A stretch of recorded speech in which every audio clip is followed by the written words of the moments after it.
దంతాలపల్లి మండలం దొనకొండ గ్రామంలో అంగన్వాడీని టీచర్ ఆవుల మంజుల, హెల్పర్ వెంకటలక్ష్మి అంగన్వాడీ సెంటర్లో పనిచేస్తున్న సమయంలో మహిళలమైన మమ్మలను వేధింపులకు గురిచేస్తున్న వ్యక్తిపై దంతాలపల్లి పోలీస్ స్టేషన్లో ఫిర్యాదు చేయగా దంతాలపల్లి ఎస్ఐ రవికుమార్ మహిళలు కూడా చూడకుండా దుర్భాషలాడుతూ నిలబెట్టి అవమానపరుస్తూ పోలీస్ స్టేషన్ ఆయన ఛాంబర్ మమ్మల్ని మా భర్తల్ని నానాబూతులు తిట్టి అవమానపరిచిన విషయంపై సంబంధిత జిల్లా ఎస్పీ కార్యాలయానికి చరవాణి ద్వారా ఫిర్యాదు చేయడం జరిగిందన్నారు.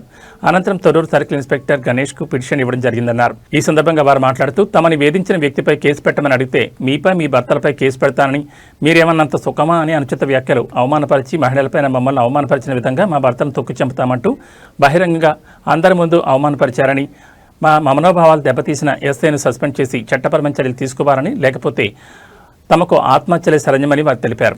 ఎస్ఐ బెదిరించడంతో అంగన్వాడీ టీచర్ స్పృహ కోల్పోయి కింద పడడంతో ఆసుపత్రికి తరలించి వైద్యం అందించారు. మహబూబాద్ జిల్లా దంతాలపల్లి మండలం వేములపల్లి గ్రామం. నేను దొనకొండలో అంగన్వాడీ హెల్పర్గా డ్యూటీ చేస్తున్నాను. గత 3 సంవత్సరాలుగా బోయి నరేష్ అనే అబ్బాయి దొనకొండ గ్రామానికి చెందిన వ్యక్తి మమ్మల్ని మానసికంగా బాగా టార్చర్ చేస్తున్నాడు. మా మనోభావాలు దెబ్బతినే విధంగా అంగన్వాడీ సెంటర్లో నేను మా టీచరు ఒంటరిగా ఉన్న సమయంలో వచ్చి మా పర్సనల్ వీడియోస్ తీయడము, వాష్రూమ్స్ పోయినప్పుడు వీడియోస్ తీయడము, డ్రెస్ చేంజ్ చేసుకుంటుంటే వీడియోస్ తీయడం జరిగింది.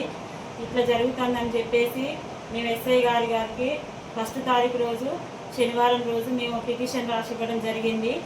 నిన్న మొన్న 2-3 డేస్ నుంచి మమ్మల్ని పోలీస్ స్టేషన్ చుట్టూ తిప్పి మీకు సరైన న్యాయం చేస్తా అని చెప్పి పిఎస్లో శనివారం రోజు 1 తారీఖు పిటిషన్ ఇచ్చినాము. ఎస్ఐ సార్ గారు మాట్లాడి మీకు న్యాయం చేస్తా అని చెప్పి 3-4 రోజులు స్టేషన్ చుట్టూ తిప్పించిన తర్వాత ఈరోజు మమ్మల్ని స్టేషన్కి పిలిపించి వాళ్ళ ముందు మమ్మల్ని బెదిరించుకుంటూ మా వ్యక్తిగత విషయాల గురించి, నా భర్త విషయంలో నా విషయం గురించి మాట్లాడుతూ మా కేసు మీరు ఏం చేసుకుంటారో చేసుకోకండి, దిక్కున్న కాడ చెప్పుకోండి అని చెప్పి మమ్మల్ని బెదిరింపులకు గురి చేస్తున్నారు. ఈ విషయం గురించి ఎస్ఐ సార్ గారి విషయంలో విచారణ చేపట్టాలి. మరియు మేము పిటిషన్ ఇచ్చినటువంటి వ్యక్తి బోయి నరేష్ మీద చట్టపరమైన చర్య తీసుకోవాలని కోరుకుంటున్నాము.